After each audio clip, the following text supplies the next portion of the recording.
Welcome to our Dainik Bangla update YouTube channel. শুরু করছি আজ সারাদিন।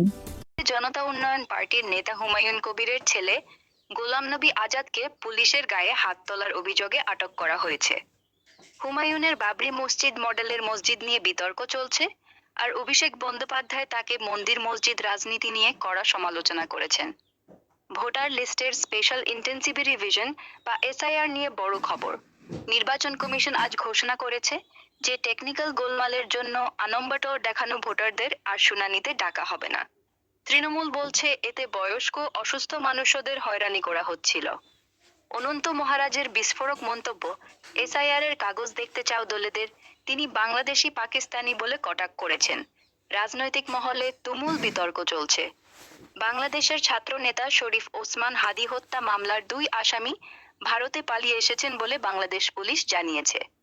কলকাতা সহ দক্ষিণবঙ্গে কনকনে ঠান্ডার চলছে, সিজনের সর্বনিম্ন তাপমাত্রা রেকর্ড হয়েছে।